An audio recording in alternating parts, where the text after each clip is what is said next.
How's it going, guys? This is Rio Muratov based in Tokyo. So a random topic, or not a random topic, for sure. Because my main film camera is my GW690, which is Fujifilm, and alongside with that, I basically have to sort of like constantly make contents for you guys, which ironically I use Fujifilm's cameras, digital cameras, and also Fujifilm's camera to sort of like digitalize. Until recently, I started doing mirrorless scanning with Fujifilm's series of cameras. I thought it'd be nice to sort of like give a shout out to them. This video is not being sponsored by them, but they're sort of like services that are available in downtown Tokyo because a fair amount of people are actually traveling to Tokyo, Japan, or maybe Japan as a whole, maybe Osaka actually. Alongside with carrying a film camera, there's a high chance that a lot of you guys are actually carrying a Fujifilm digital camera. So I thought it'd be nice to sort of like allocate my time and energy in this video of talking about the services that are available in downtown Tokyo, Roppongi, aka Fujifilm's HQ.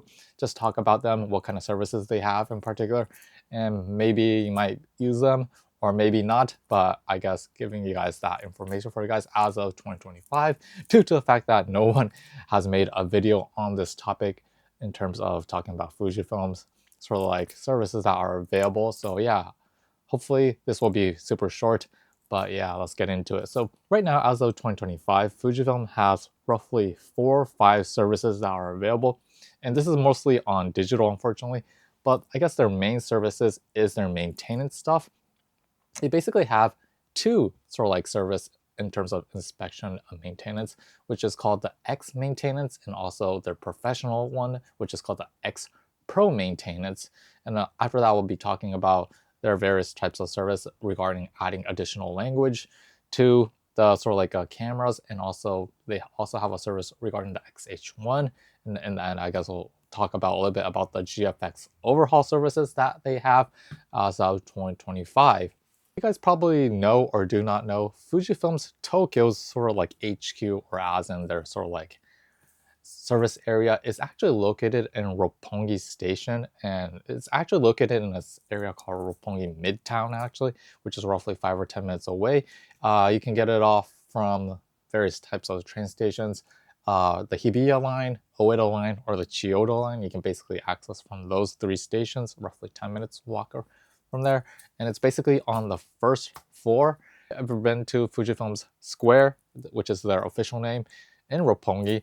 The first floor is sort of like dedicated to 2 galleries that they have running every week or so by modern artists, modern like photographers, and they also have a sort of like a museum, sort of like on the left side, which showcases their sort of like history of cameras in the past years that they've created, and also film stocks. I wasn't able to like shoot video because that area is sort of like highly confidential, unfortunately. But alongside with that, their sort of like service center is actually located on the 2nd floor. You just have to go up the escalator. That's actually where the repairs, maintenance, and services are or happens. I guess the most important service that they have is their sort of like inspection, maintenance types of services. If you're ever considering getting your sort of like digital cameras serviced at Fujifilm's Roppongi sort of like HQ, or maybe in Osaka, please check the sort of like the official website beforehand before going there, because if you know about digital cameras, after a certain point they will never get produced, and at the same time the camera manufacturers lose their how should I say warranty or support of those cameras that were produced in the past, because they cannot sort of like stock up on those sort of like specific parts. And I think there's a law in Japan that you have to retain inventory of camera parts until a specific point. I had to recheck on that. I think it's like 7-8 years or so. After those years have passed, ever since the camera was introduced to the public, camera manufacturers don't have to sort of like stock up on those parts, as in when they have to like fix it. So please check their sort of like official website beforehand before going there, because some cameras are not being sort of like supported. I guess a lot of people use the X Pro series. The X Pro 3 is supported, they can actually fix it, but anything before that they cannot fix. So X Pro 2, X Pro 1, XT1, XT2, I think that's out of warranty. They don't have the parts. But any cameras after that, like XT3, XT4, XT5, GFX series, they can still fix it, so please check that beforehand. Okay, so if you go onto their official website, there's a specific like areas where the X maintenance focuses on, and also where their X Pro sort of like checkup focuses on. And you can tell that the X maintenance does a sort of like a standard checkup of the camera, such as they clean the sensor, check on the sensor, they look at the exteriors of the cameras if it's functioning properly, and also firmware updates, etc., etc. While the X Pro maintenance, on the other hand, looks at the shutter actuation, more on the mechanical sides. They look at various types of parts within the camera. There's these sort of like expendable sort of like parts that if it degrades over a specific period of time, they basically have to like fix it and stuff like that. I guess rubber gaskets, if it's a lens and stuff like that, those get sort of like deteriorated pretty quickly in my mind. So they look on those types of stuff. And also because I shoot video, they do a checkup on the IBIS, which is an in-body image stabilization within the camera, and those kind of mechanical errors in particular. And if you basically scroll down on the what I call the checkup list of what the difference between the X standard maintenance package and the X Pro maintenance package, it's quite evident that the X Pro, they do a much more intricate sort of like checkup of those areas. It's kind of hard to say it across screen because there's like so many things that they basically check on. I'll stick in sort of like a screenshot with translation for you guys, but they do have that in store for you. And also due to the fact that their service kind of differs, the X Pro and also the standard X maintenance, the price also differs in terms of Japanese yen. The X series specifically costs roughly 3,850 yen for the standard service, while the X Pro service costs roughly 5,500 yen. So it's roughly $30 or $40 roughly. So it's not too steep in terms of pricing, but this will really differ depending on what kind of camera you use. The GFX series cameras are much more expensive than the X series camera because it's much more sort of like professional, and also the parts are much more expensive. And also, not to mention that the X standard maintenance, they can do it within a day or so. I think if you bring it in super early in the morning, they might be able to give it back to you on the exact same day. But if you come in a later date, it might take another day or so, so you have to pick it up on the next day. So that's one area to note, while the X Pro, on the other hand, takes a whooping 7 to 10 days of allocation in terms of doing a sort of like intricate checkup.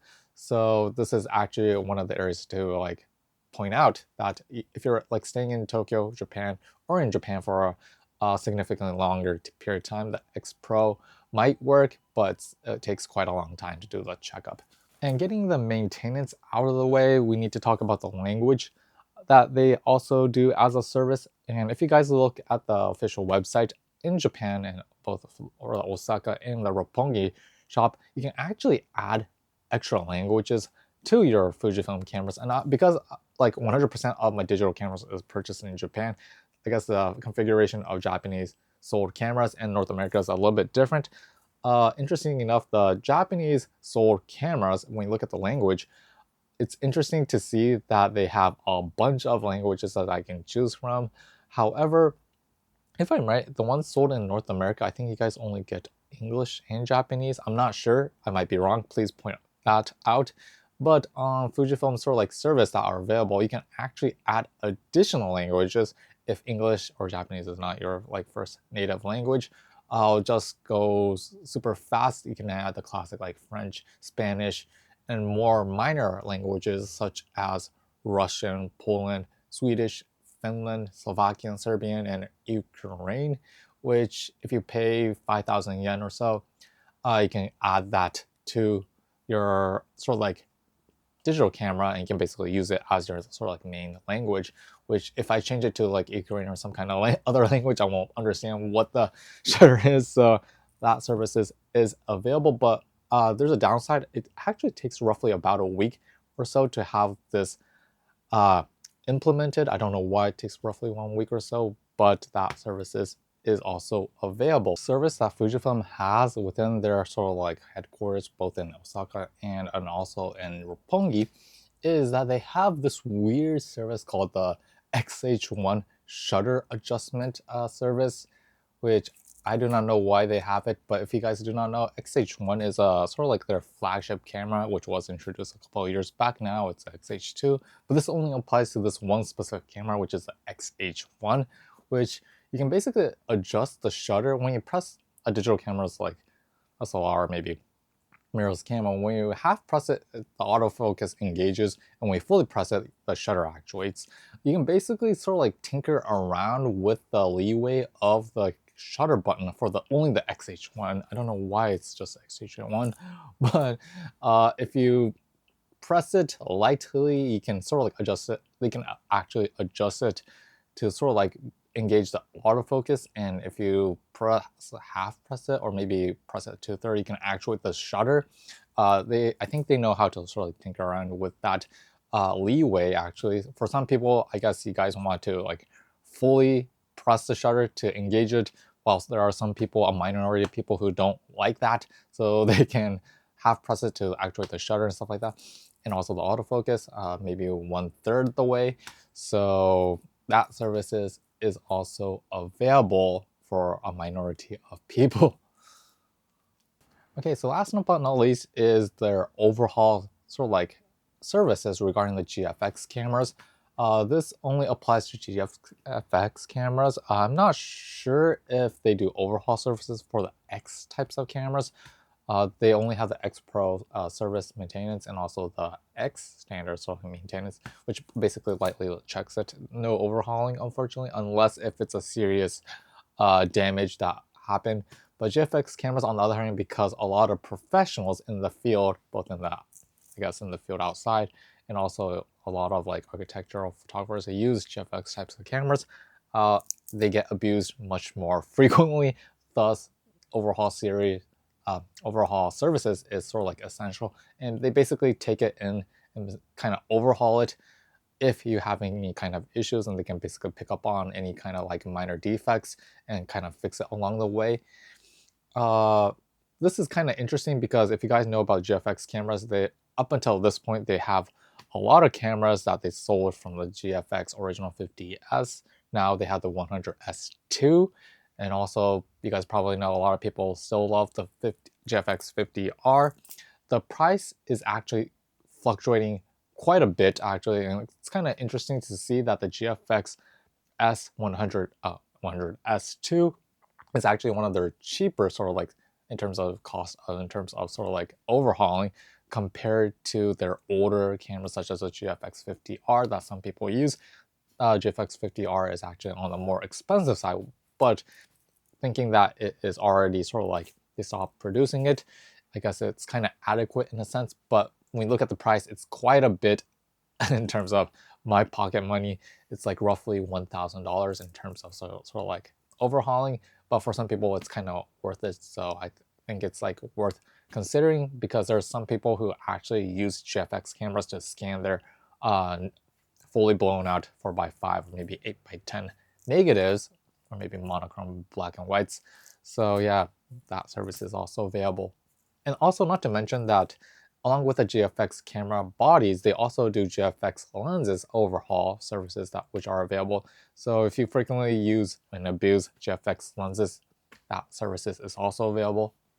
I also completely forgot to mention that after your GFX camera gets overhauled, it comes with an extra 6-month worth of sort of like functional warranty from Fujifilm. So if anything happens, you can basically call back to them, and they also give us some kind of certificate regarding the overhaul, as in the sort of like a how should I say, official like ticket of when it was overhauled. Along with that, it comes with another paper that says like specifically where they basically checked, and if there was any problems, they basically have a list, sort of like a Excel sheet type of sort of like format, and with sort of like images of where they basically checked, so to assure the person who sent it to overhaul that it was fully checked. So yeah, that's sort of like basically my overall coverage of talking about 2025's Fujifilm services that are available within Tokyo and also in Osaka. I think their sort of like HQ, aka a service center, is located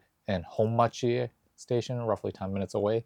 I wasn't able to go there when I went on my Osaka trip, but those two areas exist. So if you're ever in Tokyo, Japan, it's a great sort of like idea that if you have a Fujifilm camera, might as well bring it in there and have a sort of like a checkup. I actually need to sort of like get my cameras checked because I haven't had it checked for a pretty long time. So yeah, that's basically it on my video regarding on their service as of 2025. And also, I'm going a little bit off topic, extra bonus information for people who are sticking around. But if you ever like send your cameras to sort of like service, let's say a day or maybe a week or so, you can actually rent cameras from Fujifilm from the exact same location on the, if it's a Roppongi on the second floor service maintenance center. You can, if you go onto their official website, I don't know, you can find the Japanese version, but you can rent X series cameras and also lenses for a really affordable price. So like 1 day or so. And also, they also rent the X100V, which is their actually newest rangefinder camera, which is hard to get hands on. For a person like me who 100% won't purchase it, it's actually might be a great idea just to rent it out for 3 or 4 days. And I think the rental fee is just $40 or so for just 3 or 4 days, and just walk around town with it and just experience that, sort of like landscape of shooting with a rangefinder, sort of like fixed lens. So yeah, digital on the digital side. So yeah, that's basically it on my coverage of sort of like talking about their service. If you have any questions regarding their sort of like services that are available in Japan, I'm happy to reply. So yeah, that's basically it. Hopefully this video is not too long, but I made some kind of dedication on talking about their service within Tokyo. So yeah, we'll see you next time. Peace out.